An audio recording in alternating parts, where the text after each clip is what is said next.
difficult international environment. Member for Dawson. Thank you, Deputy Speaker. And I'd like to thank the member for Fairfax for raising this very important matter of public importance. And that's about the government's policies, or lack of policies, about the energy market. No, I tell you what, I'm pleased you said about that, because I'll tell you what, it's not really going real well for you, are you? Is it? The simple fact of the matter is power prices are going up. Yep. That's exactly what's happening. Power prices are going up. You can talk about it however you want. You can dress it up. You can do whatever you need to do, but power prices are going up. Now, this is on the back of a promise from the Albanese Labor government that they were going to come down by $275. Yes, $275, not a slip of the tongue, a promise that was mentioned 97 times. But we're used to, Labor porcupines. It's nothing new, so, nothing new at all, because mortgages are going up, grocery prices are going up. But let me tell everyone in this place, the grocery prices will continue to go up because you've lost control of the energy market. So all Woolies, Coles, all the major retailers, they've got to have air conditioning, they've got to have lights, and all that requires energy. So that's going to go up. And I appreciate the interjection of 2025. And that is the other fantastic thing about this place. I love being in this place because everything's recorded. Everything's recorded, everyone says this. So let's focus in on that, and by 2025, I've got a carton of beer to say there's no way in the world that power prices will be cheaper than what they are now. And that's just simply because of CapEx.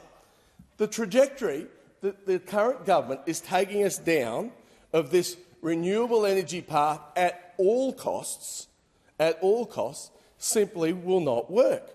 So you've got solar, for example.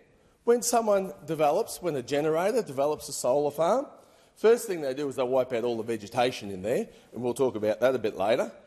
And then you put the solar there, and what it does, it contributes energy to the grid about 8 hours a day, unless clouds come over. Now it's less than that. So it's unreliable and it's intermittent. So then what happens when you have to do that? When you need some energy, you get some wind. So you build a big wind tower. So how you do that? You wipe out all the vegetation again on the top of a hill, and then you put the wind tower up the top. But when the wind doesn't blow, there's no energy again. So more CapEx is sitting there doing nothing. So then you have to firm it in some way. And the other way you can firm it is with gas, but no one over this side of the chamber wants to talk about gas. Oh, no. Or coal.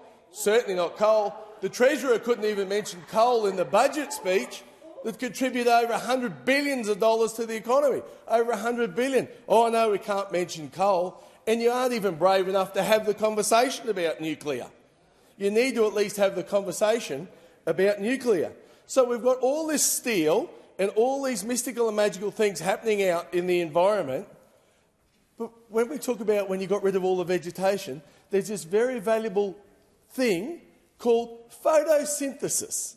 Right? Now, as a farmer, let me tell you how that works. You start off with a plan, and you have all the vegetation, right? You add some sunlight, you add some water, and the plant turns carbon dioxide into oxygen, right? But then you just wipe all that vegetation out to put the solar farm there and then the wind farm.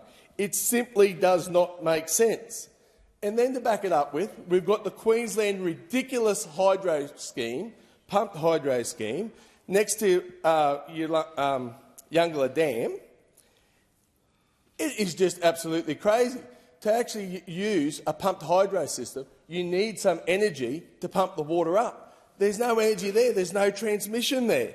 Then you need the transmission lines to go away from that. So again, you're going to be taking more vegetation out of the system. So spoiler alert for everyone out there, you're going to make the power prices much more expensive if you keep going down this track. And that's why I'm so pleased that you keep telling about 2025, we're going to see that reduction.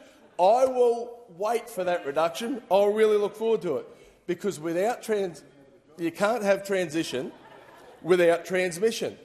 But what's going to happen, folks, if we have a cold winter or a really hot summer, there's going to be blackouts everywhere, and we will be holding the Albanese Labor government to account for that. Member for Spence.